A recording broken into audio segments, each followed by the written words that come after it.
All right, let's get right into it. We're going to talk about something you've probably seen before, or hey, maybe you've even done it yourself. It's when someone suddenly and without warning just creates distance from everyone. It's confusing, right? It can definitely sting, but there's a really deep psychology behind it, and that's what we're going to unpack today. Just think about it for a second. Could be a friend, could be a family member. 1 minute, they're part of your everyday life, and the next, they've just vanished. They've gone quiet. You know, this happens all the time, but the reasons why are so often misunderstood. And that's the part that's so confusing, isn't it? There was no big argument, no dramatic blow-up. They just stop answering tests. They stop showing up. And this wall of silence just builds and builds. It's that silent departure that leaves so many of us scratching our heads, wondering, what did I do wrong? You know, our first instinct is often to judge. We think, wow, that's so cold, or maybe that they're arrogant or just flaky. But what if that's not the real story? What if that's not it at all? The psychological truth is usually way more complicated and has very little to do with being mean. And this is the core idea we need to grab onto. What looks like someone giving you the cold shoulder from the outside is almost always a powerful survival skill they've learned. It's a defensive move, not an attack. It's about someone desperately trying to protect their own peace. So, to really get a handle on this, we've got to look at the specific psychological reasons. We're going to break down 5 key reasons, you can think of them as shields, that people put up when they pull away. Okay, so here's the game plan. We'll start with psychological overload, when the brain's just had enough. Then we'll move to the boundary awakening, betrayal sensitivity, full-on emotional exhaustion, and we'll finish up with something called an identity reset. First up, psychological overload. I want you to think of your brain like a computer with way too many tabs open. It slows down, it starts to glitch. When it's constantly bombarded with conflict or criticism or just having to manage everyone else's emotions, it hits a limit. It literally goes into a self-preservation mode. And just look at what causes this. Seriously, imagine living in a state of constant conflict, or being criticized day in and day out, or maybe you're the person everyone dumps their emotional baggage on. After a while, that's not just tiring, it's suffocating. For someone in that state, creating distance isn't about being dramatic, it's about finally being able to breathe again. It's pure relief. All right, let's talk about our second shield, the boundary awakening.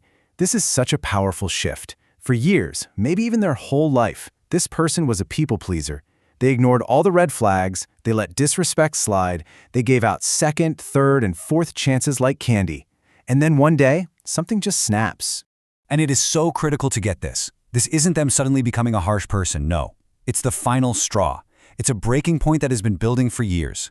After tolerating way too much for way too long, the only way they feel they can finally protect themselves is by drawing a hard, absolute line in the sand.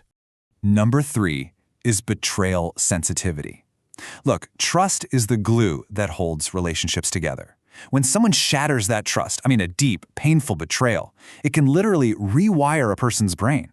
They become hyper-alert to the possibility of it happening again. And let's be super clear here, this is not paranoia. It's a learned response to real pain. When your brain is constantly scanning for threats, keeping everyone at arm's length, or just cutting them off entirely, can feel like the only logical, the only safe way to make sure you don't get hurt like that again. Okay, next up, emotional exhaustion. I think we all know this person. Maybe you are this person. The one who's the rock for everybody else. The one who listens to all the problems, who absorbs all the pain, and just carries that emotional weight. Well, you can only do that for so long before you hit a wall, and that wall is called burnout. And when that burnout finally hits, taking a step back isn't a choice anymore. It becomes an absolute necessity. It's vital for survival. Pulling away from all of those emotional demands is the only way for them to recover, to recharge, and to find some semblance of peace again. And our fifth and final reason is something called an identity reset. You can think of it as a period of identity reconstruction. It happens when major life events, good or bad, force you to fundamentally change who you are. Think about what a major heartbreak does to you, or a big failure, or going through trauma, or even a period of incredible personal growth. When you change so fundamentally on the inside, you start to realize that the world on the outside, your friends, your hangouts, your old life, it just doesn't fit anymore.